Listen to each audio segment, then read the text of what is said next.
आज म तपाईहरुसँग कौडीको recipe share गर्न गइरहेको छु।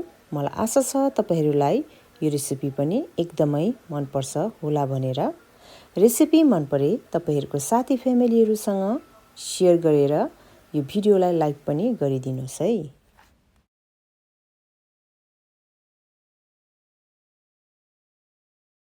नमस्ते, म छितेन तपाईहरुलाई स्वागत गर्छु मेरो च्यानलमा।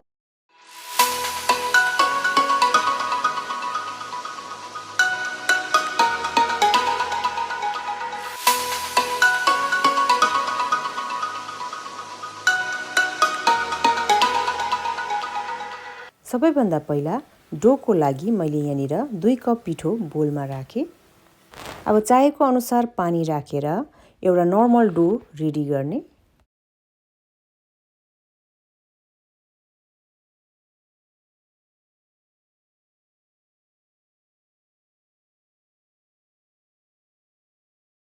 अब यो रेडी गरेको डोलाई आधा घण्टा कभर गरेर राख्ने।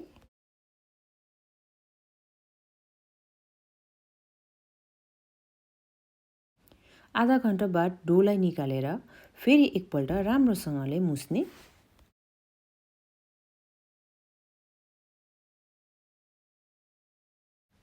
डोलाई साइडमा राखेर थोरै पिठो लिएर यसरी हल्का डस्ट गरिदिने।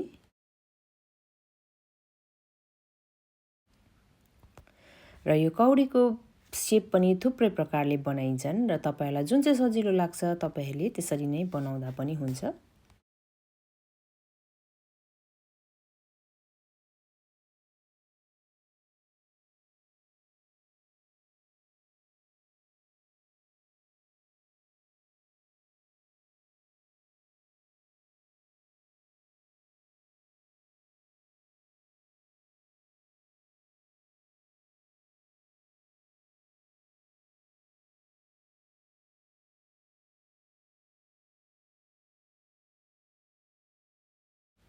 र यो बनाएर रेडी गरेको कौडी एक अर्कामा नटासियोस् भनेर मैले यहाँनिर एक्स्ट्रा पिठो पनि माथिबाट राख्दै छु।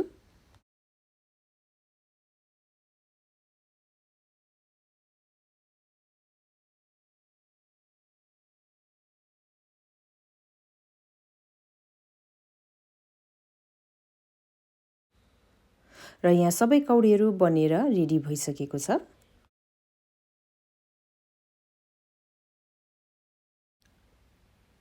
यो रेडी गरेको कौडीलाई बोइल गर्नको लागि मैले यहाँ पानी अघि नै रेडी गरिसकेको छु र त्यसमा मैले स्वाद अनुसार नुन र थोरै यहाँनिर तेल पनि राखे। अब यो रेडी भएको पानीमा मैले यो कौडीलाई एड गरे। बोइल हुन थालिसकेपछि एकपल्ट राम्रोसँगले चलाइदिने।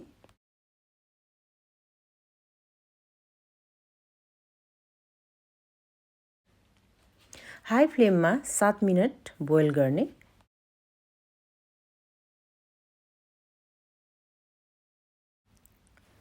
ग्यासलाई अफ गरेर अब यो पाकेको कौडीलाई तार्ने। तारेको कौडीलाई साइडमा राखेर अब म यहाँ सुप पकाउनपट्टि लाग्दैछु।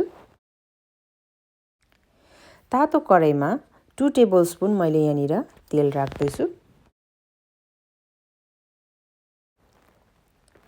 तेल तातो भएपछि मैले यहाँनिर सानो साइजको प्याज काटेर राखे।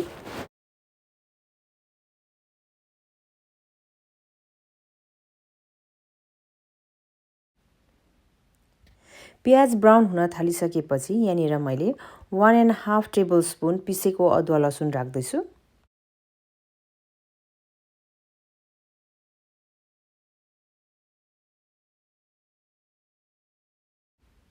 अब यो अदुवा र लसुनलाई पनि एकछिन चलाउँदै यसरी रातो हुन्जेलसम्म पकाउने। अदुवा र लसुन पनि राम्रोसँगले पाकिसकेको छ। अब यसमा मैले किमा मासु राखे।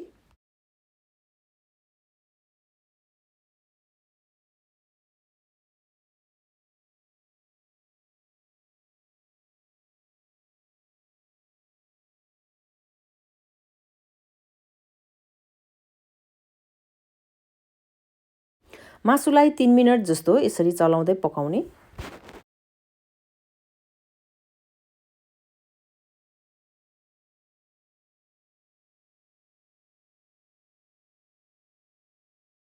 मासुलाई एकछिन भुटेपछि मैले यसमा सानो साइजको टमाटर एउटा एड गरेँ।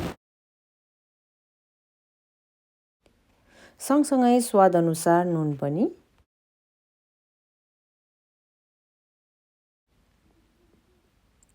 घरमै बनाएको खोर्सानीको पेस्ट 1 टेबलस्पुन राखेँ। अब यी फेरि सामग्रीहरूलाई राम्रोसँगले मिक्स गरिदिने। मिक्स भइसकेपछि कभर गरेर मैले फेरि 2 मिनेट पकाउँदैछु।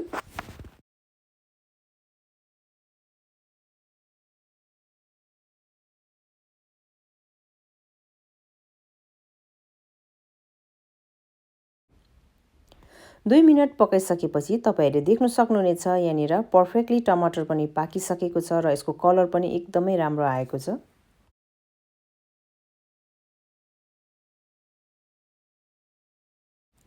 अब यसमा मैले एड गरे थोरै हरियो मटर, सँगसँगै गाजर पनि।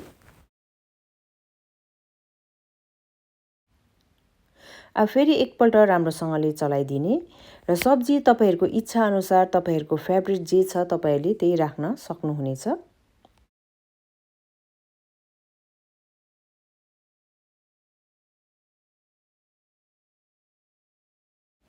सब्जीमा यहाँ मैले थोरै चाइनिज लेटस पनि एड गरे।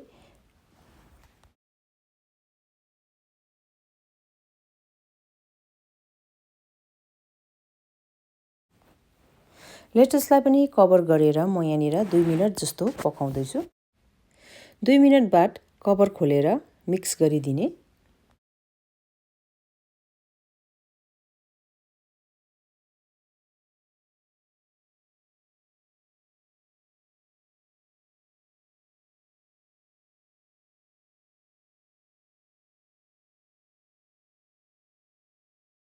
मिक्स भइसकेपछि यहाँनिर मैले 250 ml पानी एड गरे र कभर गरेर मैले बोइल गर्दैछु।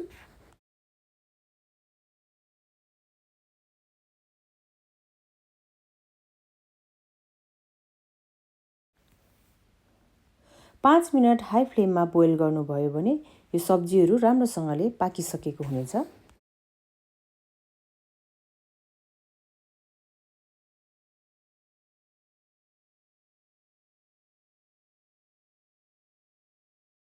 र यसमा मैले थोरै अजिनामोटो राख्दैछु, यो चाहिँ अप्सनल मात्र हो।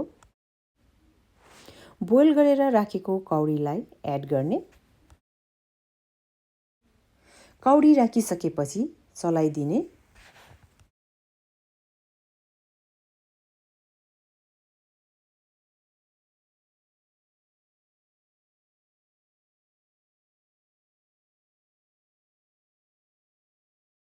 कौडीलाई सुपमा राखेपछि 2 मिनेट हाई फ्लेममा उमाल्नुभयो भने कौडी रेडी हुनेछ।